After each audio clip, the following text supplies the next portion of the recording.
Jordan Peterson is so popular because he is the only person telling young men that they have value. First off, I'd like to make it clear that this isn't about whether JP is right or wrong. It's simply about his popularity with young boys. Our current femme-centric society is so incredibly anti-male that many of our boys are going their entire young lives without a single person telling them that they are a good person and that they have value and that they can do hard things. Our girls are constantly surrounded by positive encouragement and you can do anything, and you're perfect the way you are, and such, which, I think is wonderful. I am in no way diminishing those positive messages for girls. Boys, however, are told that men are the cause of all the problems of society, that they need to be taught how to not rape, that they have privilege, that they should make way for women in college, that women deserve jobs more than them, etc. Basically constantly told that they are a problem and if only they could be as good as women, all the world's problems would be solved. Jordan Peterson is really the only voice out there telling young boys, hey, you matter. You're a good person and you can do hard things. Why don't you start by cleaning your room? The fact that he is so popular is testament that our boys are starved for anyone to tell them they are good. I don't agree with everything from JP but, paraphrasing, we should strive to create equality of opportunity but we should never force equality of outcome. Makes so much damn sense on so many levels. For some reason it sets off giant opposition from people who must literally think every human on the planet can be a champion weightlifter or string theorist if they just really want to. I really wish this wasn't unpopular. Honestly. I can't remember the last time anybody complimented me. Not even in a romantic/sexual context, just in general. Yeah, but why he is so mean when talking to Peter Jordanson? Not only that but also he is like one of the few that tells you to be accountable for your actions and to stop blaming society for every single bad thing that happens to you. It also tells people to work hard for their dreams and to stop procrastinating. A lot of people hate him also because if you are lazy or irresponsible or get often offended out of nothing he calls you out big time. My mom used to work with AAUW, American Association of University Women, and she stopped being a part of that organization. She tells me that in our effort to prop women up, we have completely forgotten about the boys.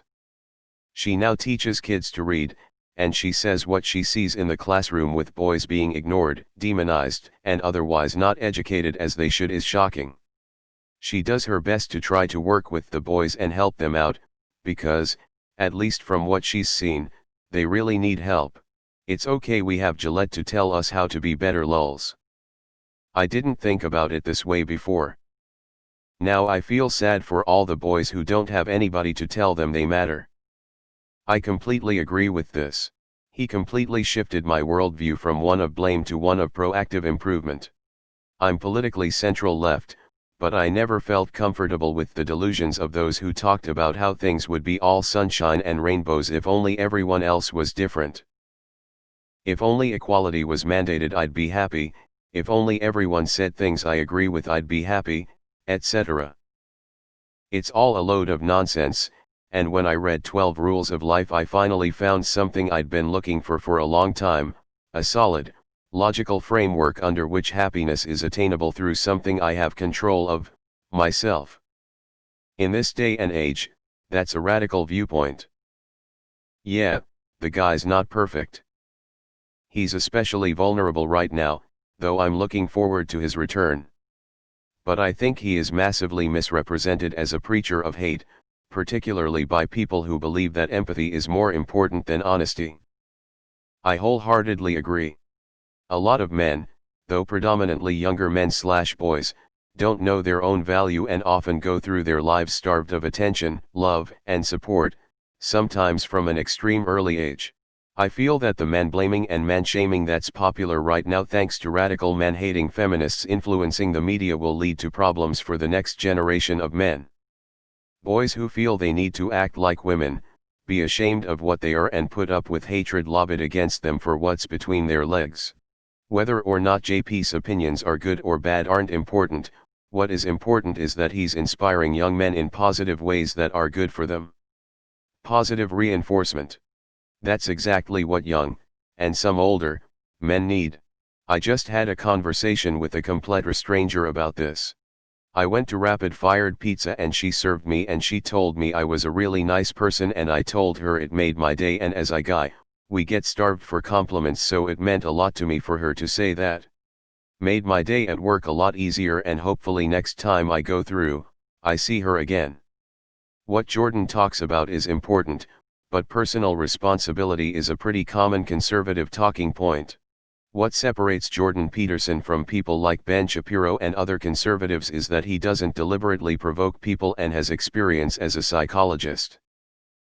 When you look at the stats, suicide/mental health, relationships, careers, higher education, physical health, even testosterone levels, it's clear we have a massive looming public health problem with young men in this country that's going to be 10x worse once automation kicks in. Yet, everyone is terrified to talk about it. Whatever you think of his methods or views, I appreciate him standing up and taking the full wrath of the SJW army. I have paid very little attention to the guy apart from when he went on Channel 4 and the host made a total arse of herself and it made for some very entertaining TV. That's very true. I don't agree with everything he says, he got some wild theories about some things, but he's overall a great influence in many young men's lives. The way he brings attention to self-improvement while still staying reassuring is fantastic. I'm a woman myself, but I have many male friends who struggle in life, and it's obvious that there's a great need for the kind of father figure he is. And for those who bash him for the benzo addiction, it was a prescribed medicine from a doctor for an illness. Not some back alley business for recreation. Benzodiazepines are chemically addictive and the withdrawals are unimaginable, lasting months or even years. It can even cause seizures and death. It was his doctor's fault continuing the treatment long enough for dependence to set in. The left, white men are the problem. Also the left, why are all the white men joining the right? Basically constantly told that they are a problem, and if only they could be as good as women, all the world's problems would be solved. Yeah. That's the pretty consistent message we received as boys growing up. It's not even hidden or subtle. Teachers and other authority figures will literally say shit like, if women ran the world, there would be no war. Dr. K from Healthy Gamer GG is also empowering younger men, though it's primarily gamers.